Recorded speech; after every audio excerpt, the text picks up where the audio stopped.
Bom dia, Campo Grande, bom dia, Mato Grosso do Sul. Estou aqui com um convidado especial, que é o vice-presidente da Ordem dos Advogados, Dr. Gervásio. Boa tarde, bom dia e muito obrigado por ter aceito o nosso convite de estar aqui respondendo algumas perguntas e algumas dúvidas e questionamentos. Muito obrigado, é um bom dia para você. É uma felicidade imensa, enorme voltar aqui e poder trocar ideias, debater com o seu público, com o público campograndense, sobre os temas de interesse geral da nossa sociedade. Nós é que agradecemos. Dr. Gervásio, o senhor como advogado da Ordem, eu gostaria de saber a sua opinião com relação a essa situação que há poucos dias aconteceu, dos super salários do Tribunal de Contas. O que o senhor me fala, qual que é a sua visão sobre essa questão? Na realidade, dias atrás mesmo, foi aprovada uma lei autorizando o Tribunal de Contas a fazer uma remuneração extraordinária aos seus membros de até 90% do que efetivamente ganham. Lei estadual. Lei estadual. Por serviços extras que fazem lá dentro. Na época, a gente se inteirou bem da lei e verificou que o regulamento dela, que surgiu um dia depois, fala de uma série de atribuições consideradas extraordinárias como sendo, que no meu entender, atividade própria do próprio servidor, do próprio servidor público. Que já é remunerado por isso. Já é remunerado por isso. Então eu achei um pouco anômalo nesse aspecto. Por outro lado, o que me causou uma segunda espécie, ou segunda estranheza, diz respeito ao eles dizerem que, olha, isso não vai onerar o Estado, porque vai sair da nossa própria, dos recursos próprios.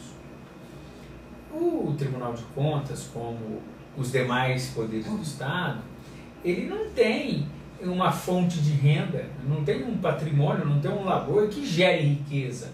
O Estado, ele através do poder público, se apropria da riqueza que o seu cidadão obtém em impostos para se atender.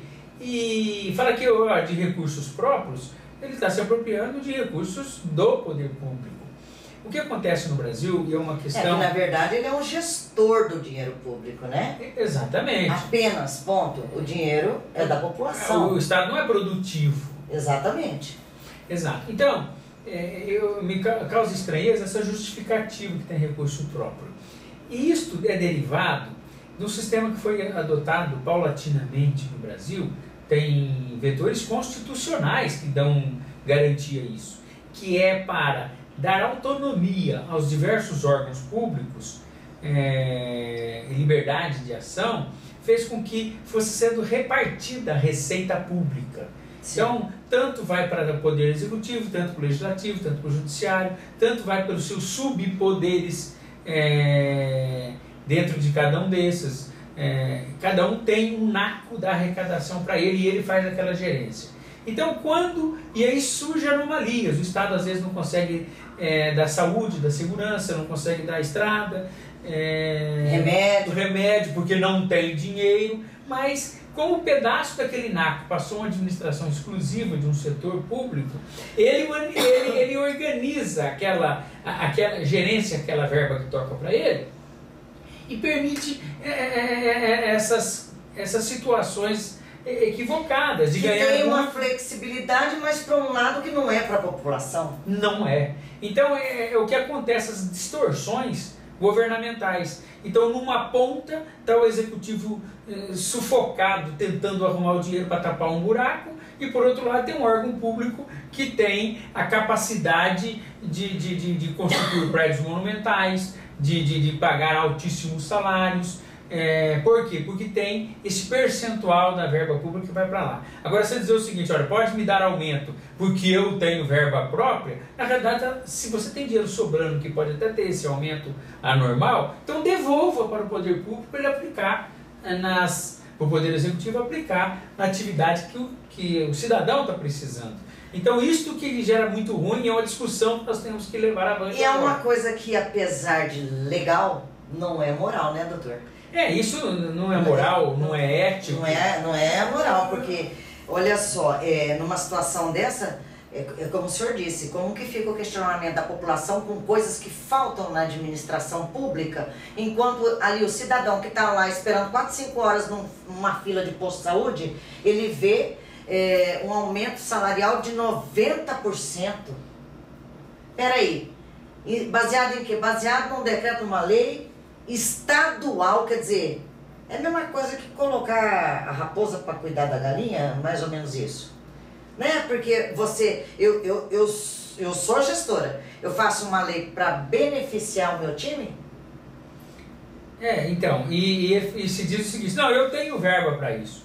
Claro, quando foi estipulado lá que X% da arrecadação ia para você ter autonomia para gerir, o que deveria ser feito? Tira um percentual que você precisa daquilo que vai para você e o resto você devolve para o Estado, dá aquela assistência. Mas não, os poderes se apropriam desse NACO estabelecido por lei ou constitucional e aí ele não devolve o que sobra. Ele arruma um jeito de gastar internamente e surgem essas anomalias. E isto é um fato que nós temos que começar a repensar no nosso país.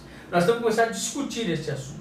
Em que pese ser muito importante os órgãos públicos ter as suas autonomias para não ficar vinculado à vontade do executivo. Mas a OAB pode questionar isso?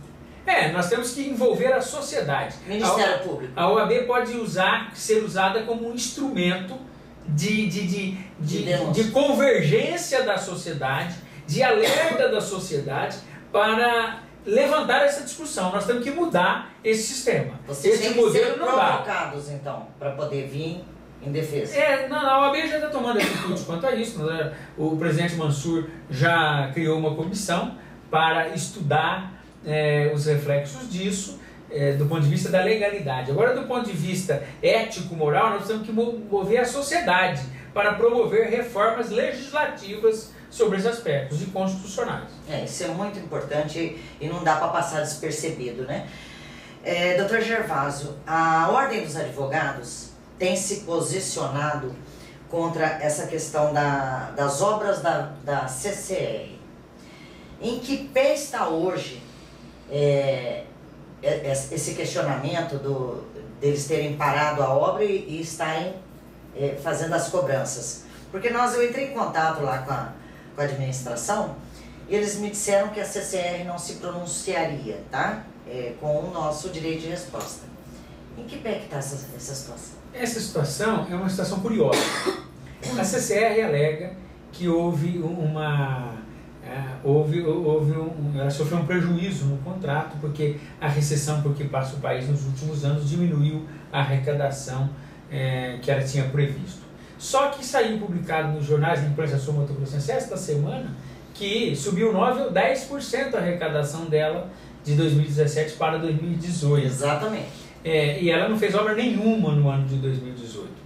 E o que a OAB fez? A OAB, como função institucional de preservar as instituições democráticas, o Estado democrático, o Estado de Direito, a OAB promoveu uma medida cautelar e entrou agora, semana passada, sob a batuta do Mansur, com uma ação principal visando declarar esta quebra de contrato e exigir que a CCR ou faça as obras ou suspenda a cobrança do pedágio. Que fica assim, olha, eu tive prejuízo nos últimos 4 anos, porque diminuiu a arrecadação porque o Brasil... E mais uma vez eu não vou fazer obra, só que eu continuo arrecadando o pedágio.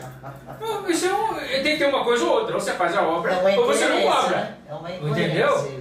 Não, mas eu estou cuidando da vida que tem. Então reduz isso proporcionalmente ao que foi feito. Ao que foi feito ou à gestão da administração da obra. O que não pode continuar cobrando como se estivesse operando uma pista dupla e não faz a obra. Então isso, e outra coisa, essa semana aprovamos em diretoria e o presidente mandou um ofício para o Ministério Público também.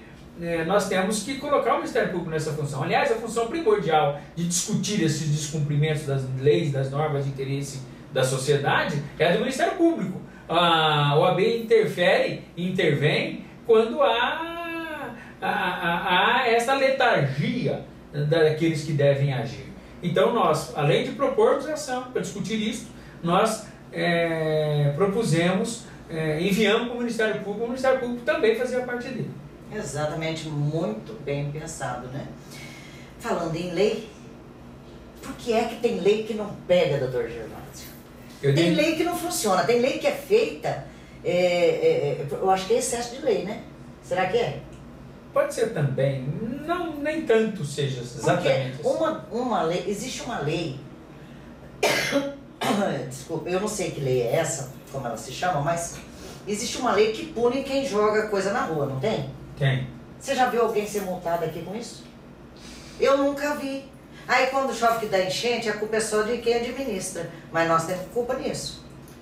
O povo, a população tem culpa nisso. Tem culpa nisso. Me fala aí, o cara joga televisão na rua, sofá velho, isso entope o bueiro, entope tudo. Olha aí o Rio de Janeiro, o que está virando. E gente, claro que existem situações naturais que sobressaem essas questões pessoais. Mas por que é que essas leis não emplacam, doutor? Eu dei uma entrevista essa semana, que foram nos questionar na OAB, porque, no nosso ponto de vista técnico, por que tem leis que não emplacam? Uhum. Existem dois fatores que levam a lei a não emplacar. Um vício de origem na sua formatação, e outra, um vício de fiscalização. Esta lei, por exemplo, que você está dizendo aí, que você deu esse exemplo das pessoas jogar o lixo na rua, sim, isso é uma lei é um vício duplo, de formatação e de fiscalização. O poder público não fiscaliza. Se ele multasse, se a hora que um representante do trânsito visse que você jogou um papel de bala pela janela, ele te multasse com o rigorismo que ele bota esses radares na rua para multar nas pessoas, até escondidos em lugares impróprios, isso seria objeto de outro tema, ele tivesse esse mesmo rigorismo para multar as pessoas, talvez a lei teria emplacado. Então há um vício de fiscalização e atuação do poder público. E há um vício de formação. Existe uma teoria que vem lá de Hans Kelsen, Montesquieu e tal, sobre formação da lei. A lei não é fruto, não pode ser fruto do ideário de alguém. Olha, eu suponho que daqui a uns anos nós vamos ter uma coisa chamada mídia social, então eu vou criar uma lei para regular aquilo que não existe. Não existe isso. O que acontece na sociedade é que, pela evolução humana e as relações sociais, surgem fatos que, pela sua repetição, pela sua importância, surge a necessidade de regulamentar. Então, a importância que a sociedade dá a um fato, aliado, passa a ter uma necessidade de regulamentar, o Estado vai e cria uma norma. Sim. Então, quando a criação da lei passa por este crivo da necessidade social primeiro, em regra essa lei emplaca. Em regra, por quê? Porque o outro requisito é aquele que eu falei da fiscalização. Sim. Por quê? Porque existe um fato que a sociedade lhe dá relevância técnica e, em face dessa importância que a sociedade dá, cria a lei. E aí a lei vai pegar.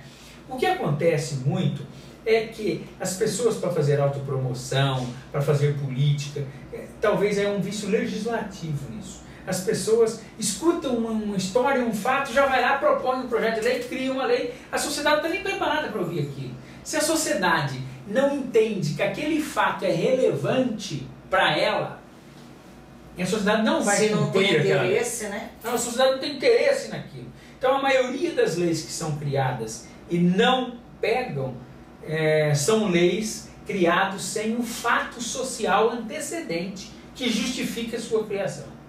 Agora, diga-se de passagem, doutor, leis nós temos muitas, né? O que falta é justamente o que o senhor disse, que é a questão da fiscalização. Por isso que eu disse que são os dois motes. Uma, a sociedade entender a necessidade da regra de conduta. Sim. E outra é a fiscalização do poder público sobre essa norma criada. Eu acho que a maioria dessas leis que caem no esquecimento, que não dão em nada, não chegam nem ao conhecimento da população, né? Porque é um fato que a sociedade não deu relevância para aquilo. Então, se a sociedade não der relevância, a lei não vai pegar. Exatamente. Eu conversei aqui com o Dr. Gervásio, vice-presidente da Ordem dos Advogados de Mato Grosso do Sul, e quero lhe agradecer mais uma vez, doutor. Muito obrigado por ter vindo, por esclarecer, mas eu gostaria já de deixar um convite para o senhor aqui, para que o senhor retorne para conversarmos sobre a questão das multas. Essa pauta é boa. Essa pauta é boa e a OAB já está tomando providência sobre isso. Te antecipo. O presidente pode falar. Muito obrigado. De nada, tudo de bom.